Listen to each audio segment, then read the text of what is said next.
নমস্কাৰ, সবকে মোৰ ইউটিউব চেনেললৈ স্বাগতম জনাইছোঁ। যোৱা 9 তাৰিখে ডাইৰেক্টৰ অফ ছেকেণ্ডাৰী এডুকেশ্যনৰ ফালৰ পৰা এটা নটিফিকেশ্যন ওলাইছে। প্ৰত্যেকটো ইনস্পেক্টৰ অফ স্কুললৈ এটা নটিফিকেশ্যন পঠাইছে যে 1/4/2024 পৰা 31/7/2024লৈকে মানে জুলাই মাহলৈকে যিমানখিনি ভেকেঞ্চি পোষ্ট গ্ৰেজুৱেট টিচাৰৰ পোষ্ট গ্ৰেজুৱেট টিচাৰৰ পোষ্ট আছে সকলোখিনি ডাটা এটা এক্সেল শ্বীটত 15 জুনৰ ভিতৰত তেখেতে ছাবমিট কৰিব লাগিব।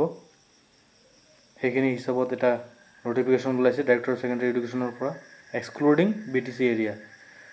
মানে ইয়াৰ পৰা আমি গম পাব পাৰোঁ যে GT আৰু PGT অতি সোনকালে ৰিক্ৰুটমেণ্ট প্ৰক্ৰিয়া আৰম্ভ হ'বলৈ গৈ আছে আৰু পোষ্টৰ সংখ্যা আগতকৈ অলপ বেছি হোৱাৰ চান্স আছে, যিহেতু জুলাই মাহলৈকে ৰিটায়াৰমেণ্ট যিমানখিনি ভেকেঞ্চি আছে সেইখিনি বিচাৰিছে গভমেণ্টে। তো তাৰ মানে এতিয়ালৈকে পোষ্ট গ্ৰেজুৱেট আৰু গ্ৰেজুৱেট টিচাৰ মিলি 9,000+ পোষ্ট আছিলে, এতিয়া হয়তো আকৌ 10,000+ বা তাতকৈ বেছি হ'ব পাৰে সেইবুলি আমি আশা কৰিব পাৰোঁ। তো অতি সোনকালে গ্ৰেজুৱেট টিচাৰ আৰু পোষ্ট গ্ৰেজুৱেট টিচাৰৰ ৰিক্ৰুটমেণ্ট প্ৰচেছখিনি আৰম্ভ হ'ব। জুলাই আগষ্ট মানৰ ভিতৰৰ পৰা হয়তো আৰম্ভ হোৱাৰ চান্স আছে।